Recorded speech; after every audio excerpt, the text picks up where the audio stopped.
So let's do an example looking at pointers and memory allocation. Now, I was saying a lot that the advantage of memory allocation on the heap is that, and the use of pointers, is that you can take a reference to a variable in memory, so you point to its memory address through the pointer, and in a function you can modify this value directly in memory, and then once the function returns, the changes are still there. And this is because you're passing in as a parameter the address of the variable, but not the variable itself. So the variable doesn't get copied onto the stack, only a variable storing its address, which we don't care about because it's just telling us where to go, but what we actually have there and the important data is somewhere else in memory that is not linked to the scope of the function. So how we can do this is we'll create, like for instance, a little function, void my func, and it'll take in a pointer. So the star annotation here means that this is an integer pointer. So this is going to be a memory address that points to a location in memory where an integer is stored, meaning 4 bytes. So the compiler knows, because I'm using int, that is 4 bytes stored in memory. And so now we know that our variable in this function, foo, here, will be the memory address itself. So it'll be some 64-bit value. So we can do this. Let's do a nice little printf, wanting to modify int at location, and then to print pointer, do a little thingy p, and then we'll put in foo. And so if we just create an integer here,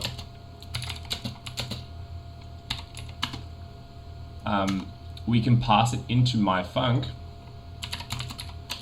as well. We need to send it, if we put in bar here, the compiler will probably give us either an error or a warning exactly here. So passing argument 1, blah, blah, blah, makes a pointer from an integer. So essentially it's saying I'm passing an integer, I need to be passing in a pointer. And this is because bar here is just an integer, a standard variable.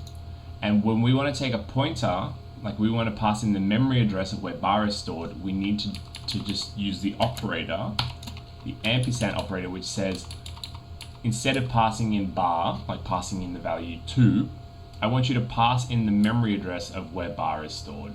And so this ampersand bar is actually is passing a pointer to my function pointing to bar. And so now if we run this, we shouldn't get any problems. And if we run it, you'll see here that there's some large memory address being printed out. So it's not an integer, but it's actually a memory address, right? Now, because we know we have in foo is stored a 64-bit value that's a memory address, and now we want to go to that memory address and access the variable stored there and do stuff to it, like work on it. So to get the value, we'll do another print statement. We'll get the value is stored there. Now, how we get the value of a pointer is we use, similar to the notation of how you identify a pointer, you dereference a pointer. Oops. So now if we do this, we'll see that we get 2, because what's happening here is that it's actually going to the memory address and accessing the integer stored there. So to make this a little even more clear, if you're not too familiar with the printf syntax, we'll actually directly modify foo in memory and then we'll just return. The void function doesn't return anything. So we want to modify, let's say we want to modify foo, or we want to multiply it, so we can go multiplies equals 2. Therefore we're saying go to the address stored in foo, take the value from it, multiply and equal, multiply itself by 2 and store it there. So then if we put this up here,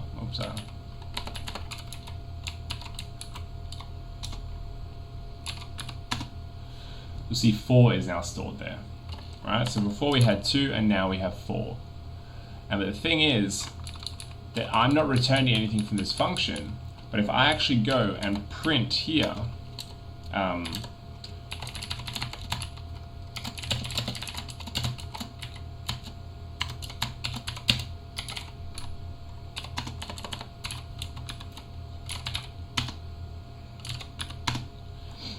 you can see that bar is actually still, the modification that happened to bar is still valid because it was done directly in memory.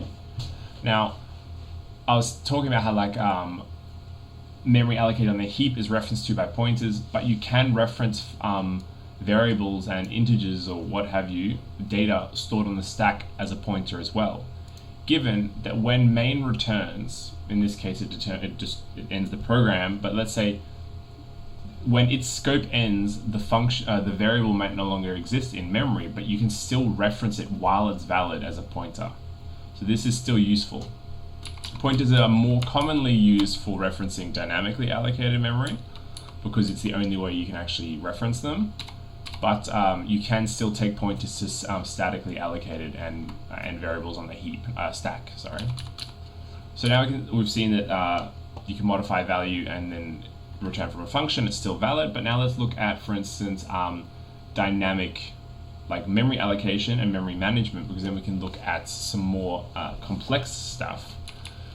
So here we can see we have integer bar, and because we've written this at the top of a function, and when we go to compile this, like when I type in make, the compiler can read this and say, yes, I know main needs an integer bar, it's a 4-byte value, and I'm going to put 2 in there. And so we call this statically allocated memory because it's known at the time when you compile your program what and where is being allocated, right? And so dynamically allocated memory using the alloc functions is called dynamically allocated because the amount of bytes you need to allocate might change. Like if you're allocating temporary buffers that are dependent on some sort of external input, then this allocation can change and it might vary in size. But it's the most important thing is that this memory is allocated at runtime, so when the program is actually executed and not when it's compiled, because this variable here will actually get compiled into my binary and put into and also sort of like statically allocated before the program is even run. But let's say we want to take a we'll make an integer, another one. So now we're going to do dynamic memory allocation. And so here you can see we have a integer pointer, because this is what we want, the void pointer that's returned to us from the allocation function. We want to say, no, this is not a void pointer, meaning it has no value. We're saying this is an integer pointer. Like, so there's 4 bytes stored there. So we'll call this foobar, and we'll say we just want malloc. And so you can even typecast the return value like this. It's not always necessary, but it's sort of good coding practice. And so all that malloc takes is the number of bytes that we want to allocate. So in this case, we can use the size of operator, and we can just say we want to allocate the size of int, right? And so this way, if I compile this on a system where the integers are 64 bits, then I will still have a valid line of code. Because I personally don't really care in most cases about the extreme values that it can store. I'm usually just interested in sort of lower level, smaller numbers. So now one thing that's really important to do is that these functions can fail, and when they fail, they return null. And so generally, whenever I use dynamic memory allocation, it's sort of built into my head that I do the allocation, and then the next line is always if foobar equals null, and then we can do some sort of return. We can do a print statement saying we've got an error, but I'm just going to return an error code from main. And so this will sort of check if the pointer is still null, because this means that the allocation failed, and then it will just return an error code. But I doubt, given the small size of this program and my laptop's capabilities, that this is ever going to fail. So, but now what we can do is we can set this value, right? So the memory itself has been allocated, but there is no guarantee that there's any sort of certain number in memory there. So if we can even print this, and we say uninit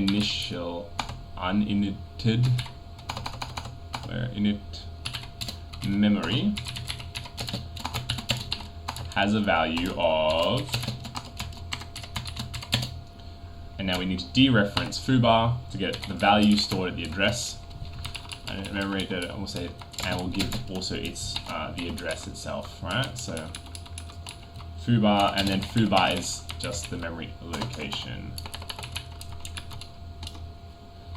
What about implicit declaration of malloc? Okay, this is because I'm forgetting to include the system library standard lib.h, where these function prototypes, as I was mentioning in the prototyping lecture, are included. And so now the compiler's happy, and we can run it.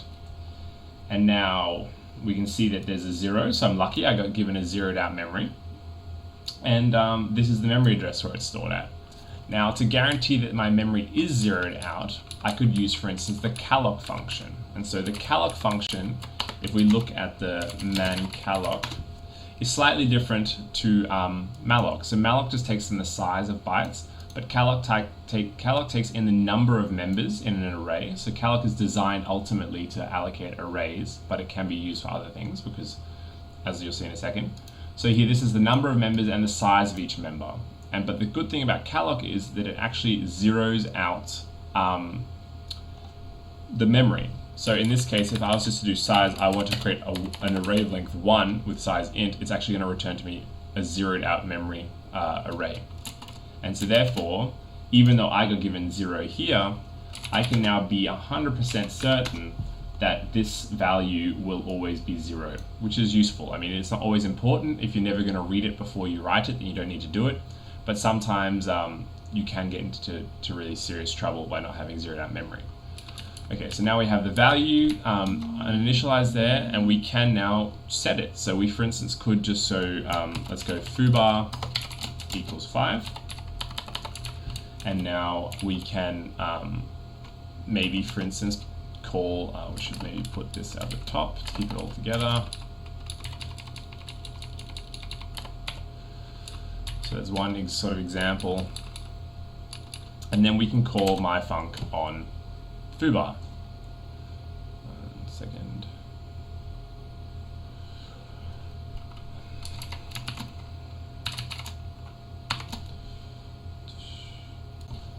Okay, sorry about that. Let's quickly take care of something.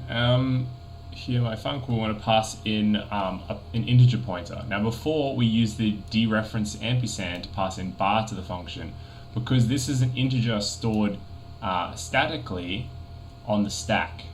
So this is just a straight integer, and therefore we needed to pass in the memory address. Now, because we allocated foobar using calloc, it's the actual variable foobar is already a pointer, so we don't need to use the ampersand to dereference it. So unlike the first call, we just put in here foobar. And then if we run this again, we'll see here, the first time it runs to the second time it runs, we have this result here. So this is the memory address, which you can see is the same as the one here, which was initially created by foobar. So we've actually gone into the function, but because the variable is not like passed in as a parameter and therefore it's not on the stack of the function, where the data is stored is not affected by the fact that we've gone into a function, because it's stored on the heap. It's safely out of scope of the function, and therefore we can pass it in, modify it, and once the function returns, everything's good and everything's the same. So you can see that we had 5 when we passed it into foobar and it returned 2. Now, we'll look into, for instance, pointers to things like structures in the next sort of section where we'll go in depth into structures. But the other sort of things, the allocation functions that are important to know about are, for instance, the free function, and then we can also look at realloc, which is quite useful. And maybe we can even make a little, well, firstly, let's make a little bit of an array example using calloc. So here we've allocated 1 integer, but let's say we want to allocate 5 integers, meaning that we actually have 5 of them. And so therefore we can simply also just reference these by going foobar 2 equals 5. So then if I go into foobar, and we'll pass in, so this will be the first value. We want to pass in 5.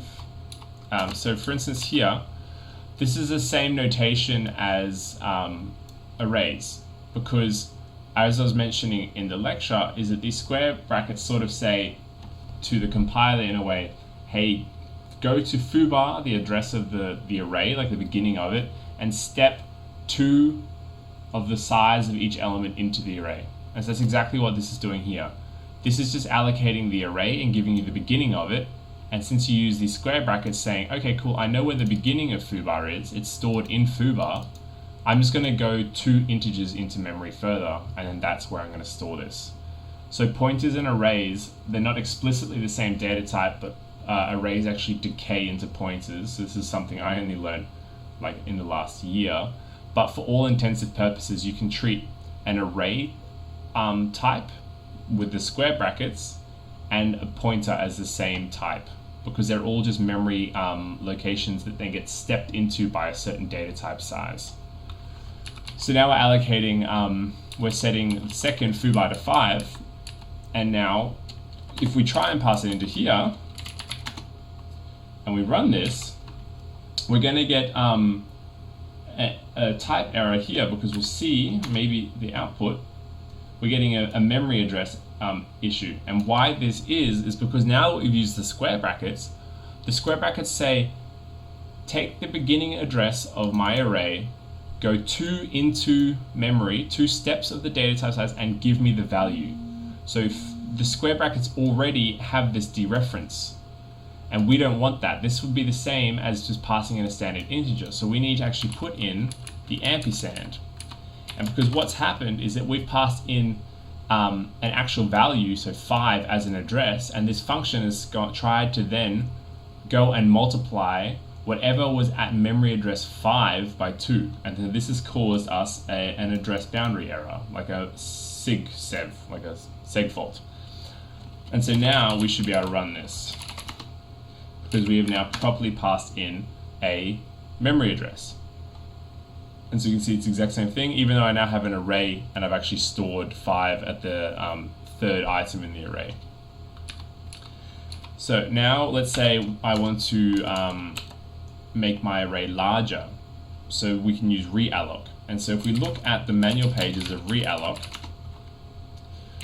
we can see that it takes in a pointer, a size. So where's realloc? Realloc function changes the size of the memory block pointer to by pointer to size.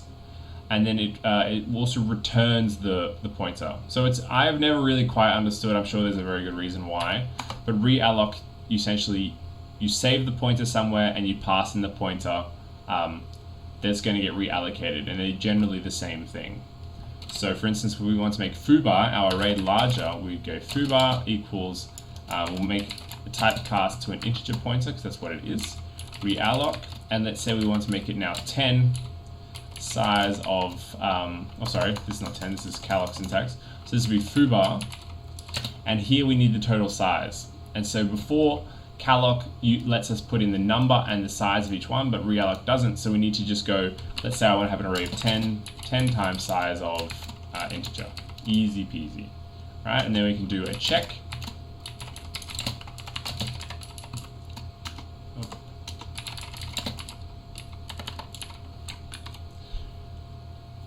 And now we should be able to, for instance, set foobar, set the last value, and then we can just print this.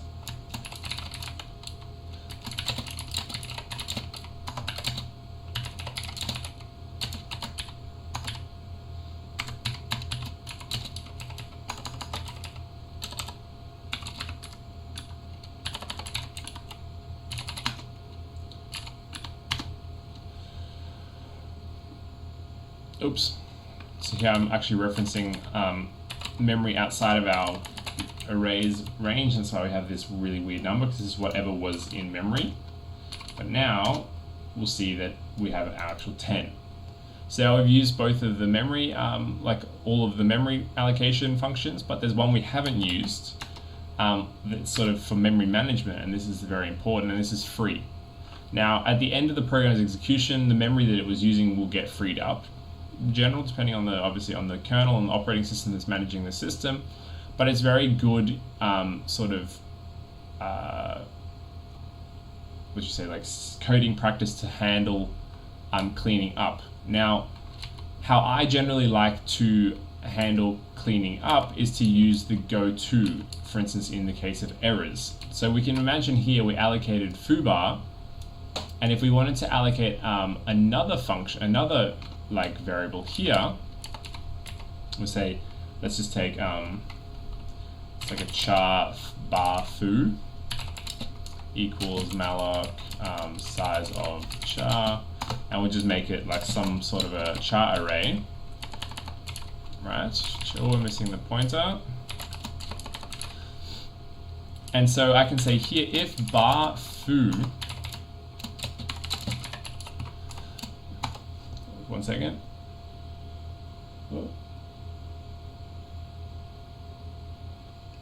Boy. Sorry. So for instance here I can say if bar foo is null, which means that the memory allocation has failed, then we should go and we should clean up foobar, because it's been allocated and we should free it, so to remove it, to release the memory block. So then I can say free foobar, and then return our error code. So this would be one way of handling the error. Otherwise, we could use, for instance, the go-to function. And this is how I generally do my error management, and say error bar foo, and then in here, we actually put this code. And what we do in here is we just say go to error bar foo. And so this way, when we hit the error, it jumps down to here. And this can be very useful because you can sort of, these fall through, and then you can sort of reverse order destruct everything that you've built up.